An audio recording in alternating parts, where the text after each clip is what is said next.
कुछ चीजों को कभी शो मत करना, शो करके मत करना। ध्यान शो करके मत करना, पढ़ाई शो करके मत करना। अगल बगल वालों को दिल में दर्द होता है कि अच्छा बेटा, मुर्दों का कोई दुश्मन नहीं, तुम मुर्दा बन के रहो। अगर मुर्दा जा रहा है तो कोई गाली देता है? तुम क्या करना चाहते हो जीवन में, यह बात तुम्हारे साये को भी नहीं पता होना चाहिए। तुम अपने घर में, गांव में कुछ मत बताओ, तुम्हारा घर बड़ा सुकून से रहेगा। जय हिंद फ्रेंड्स। सपने कभी मत बताओ किसी को। तुम क्या करना चाहते हो जीवन में, यह बात तुम्हारे साये को भी नहीं पता होना चाहिए। क्योंकि दुनिया एक चीज के लिए तैयार बैठी है, डिस्टर्ब करने के लिए। और दुनिया तैयार बैठी है तुम्हारे घर से लेकर बाहर तक सब। लेकिन दुनिया एक आदमी से नहीं उलझती, पागलों से। पागल बन के रहो, पागल बन के। क्या बनोगे जीवन में? डाकू बनेंगे, कोई तुमसे बात ही नहीं करेगा। छत पे बैठे हो, कोई किताब लियो, उसका एक एक पन्ना फाड़ के हवाई जहाज बना के उड़ा रहे हो। तुमको कोई छेड़ेगा ही नहीं मोहल्ले में, रिश्तेदारी में, गांव में, कह रहे डिस्टर्ब है साल। हर जगह नेता बनने की जरूरत नहीं है। शादी में गए हो, बोले जा रहे हो, इंडिया के राजनीति पर बता रहे हो, पॉलिटिक्स में हर आदमी तुम्हें देख रहा है, चौबे जी का लौंडा बहुत पढ़ रहा है। इस दुनिया में हर आदमी तुम्हें डिस्टर्ब करने के लिए बैठा हुआ है। और जब तुम कुछ करना शुरू करोगे ना, तो ऐसी सी कहानियां तुम्हारे बारे में, मेरे बारे में तो उड़ाई नहीं गई, सब सही है। मेरे बारे में जितनी कहानियां बताई गई वो सब सही है, तुम्हारे बारे में उड़ाई जाएंगी। तुम कभी, बहुत लोग बहुत दुखी होते हैं कि यार हमने ये तो जीवन में नहीं किया। हाँ, तो इसीलिए तो कहा जा रहा है मैंने तो किया। मेरे दोस्तों को, जब मेरे साथ क्लासमेट वगैरह हैं और जो लोग साथ रहे हैं कभी किसी जमाने में, और जिन्होंने मुझे देखा है जलते हुए, उनको बड़ा आश्चर्य हुआ। अरे लगे गाना गाने, तो लोग हमसे पूछ रहे कि वो ऐसे कह रहे थे, सही कह रहे थे। तुम इज्जत की चिंता मत करो, तुम अपनी यूटिलिटी की चिंता करो। तुम अगर लोगों के काम के हो, सब तुमको इज्जत देंगे।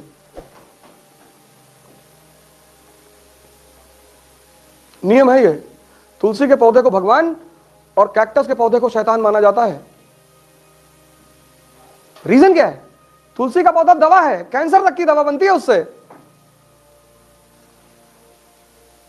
पीपल का पौधा भगवान, बृहस्पति ग्रह का सूचक, क्योंकि रात और दिन दोनों समय ऑक्सीजन रिलीज करता है। यूटिलिटी है।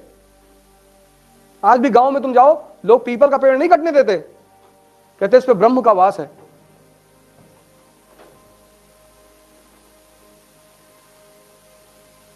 नीम औषधि है। आज भी गांव में लोग नीम के पेड़ पे जल चढ़ाते हैं। अंग्रेज आए, वो तुम्हारे ऊपर हंसी उड़ाने लगे, तुम डर गए कि अरे यार हम यार पागल है, पेड़ पे जल चढ़ाते। तुमको एक आदमी पेन देता है, तुम थैंक यू बोलते हो। पेड़ शिव का रूप है। शिव कौन? जो जहर पी ले, मतलब CO2 कार्बन डाइऑक्साइड, और जो अमृत दे दे यानी ऑक्सीजन। तभी तो पीपल के पेड़ के नीचे शिव के रूप में पत्थर रखा जाता है कि ये तुम्हारे जहर को पी रहा है और तुम्हें अमृत दे रहा है।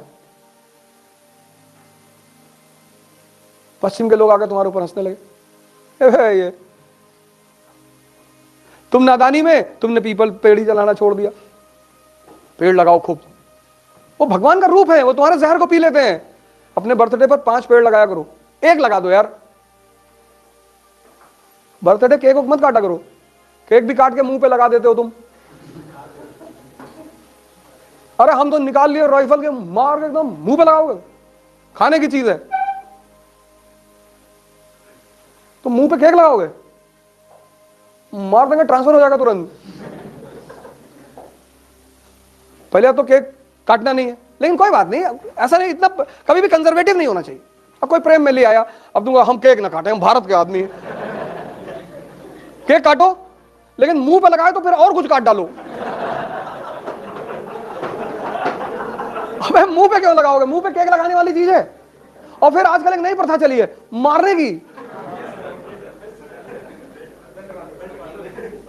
पागल हो, ये कौन सी खुशी मना रहे हो तुम? अरे एंजॉइंग, पागल हो एंजॉइंग। पत्थर उत्तर रखो घर में, एक मोरन निकाल के मारा खींचेगी। उल्टी सीधी प्रथाओं का विरोध करो। पता नहीं कौन कह दिया। यह देखकर सीखना। अपनी सपने किसी को मत बताओ, अपनी महत्वाकांक्षा किसी को मत बताओ, बताओ ही मत, मस्त रहो अपने में। सूरज सुबह नॉक थोड़ी करता है, जब वो चमकता है तो दुनिया खुद ही उसकी तरफ देखती है। अब जब तुम्हारी शादी हुई, या तुम्हारी गर्लफ्रेंड है या बॉयफ्रेंड है, या तुम्हारा कोई बहुत पक्का दोस्त है, अच्छी चीजों को कभी समाज में एक्सपोज मत करो। शादी हुई, अब आमतौर पर लोग एक दूसरे को प्रेम दिखाते हैं, एक गिलास में 2 स्ट्रॉ डाल के पी रहे हैं। अगल बगल वालों को दिल में दर्द होता है कि अच्छा बेटा, तुम जिससे सबसे ज्यादा प्यार करते हो ना, उसको सबसे ज्यादा विरोध करो पब्लिकली, तुमको कोई नहीं भड़काएगा। कुछ चीजों को कभी शो मत करना, शो करके मत करना। ध्यान शो करके मत करना, पढ़ाई शो करके मत करना, प्रेम शो मत करना। समाज को बर्दाश्त ही नहीं होता। अभी तुम 10 घंटा पढ़ो, अगल बगल वाले इंटरेस्ट में आ जाएंगे अगर देख रहे हैं तो। इसीलिए शमशान के लिए इतनी कहानियां उड़ाई गई, क्योंकि ये जो हिंदुस्तानी ध्यानी थे, तो जब ये ध्यान वान करते थे तो आम पब्लिक आके कोई कुत्ते की हड्डी फेंक गया,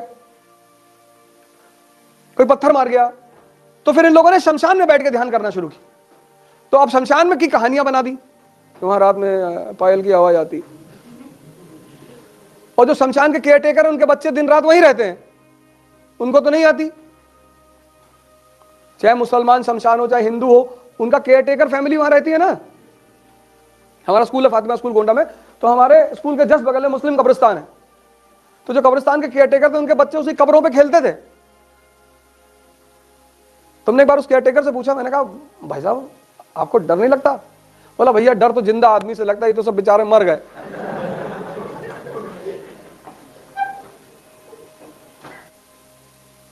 हर अच्छी चीज को बचाना पड़ता है। 7 साल कंपनी की अचीवमेंट पर्दे में किसी को पता ही नहीं चला। इससे पूछा गया कि ऐसा क्यों किया तुमने? इसने कहा मुझे डर था कि भारत के राजा कहीं फेडरेशन न बना ले, संघ, कहीं उनको हमारी उपलब्धि पता चले तो एकजुट न हो जाएं। प्रिकॉशन। क्यों किया उसने? प्रिकॉशन। लिखो, प्रिकॉशन। पहला प्रिकॉशन किससे? भारत के राजाओं से, कि उन्हें पता चले और वो संघ बना ले हमारे खिलाफ, तो ये बच्चा कैसे लड़ेगा? लड़ ही नहीं पाएगा। अब तुम गांव में बता दिया माइस की तैयारी कर रहे हैं, और तुम्हारा जो गाय भैंस रखने का मड़ा है उसमें पड़ोसी ने आग लगवा दिया, और तुम्हारे पापा फोन किए कि यार किसी ने वो खैरानी फूंक दी यार, तो तुम वहां डिस्टर्ब हुए कि नहीं? तुम्हारे घर में एक भैंस है 80,000 रुपए की, गांव वालों ने खुलवा के बिकवा दिया,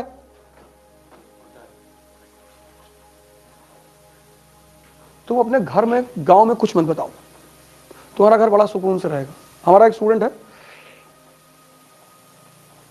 बनारस से, यादव है, तो जब उसका मेंस आया तो गांव में पटीदारी है ना, उसका दीवार ही गिरा दिया। भैया दीवार अभी अवैध जमीन पे बनी, उसके भाइयों को मारा भी सब, वो बेचारा भागा बनारस। मुर्दों का कोई दुश्मन नहीं, तुम मुर्दा बन के रहो।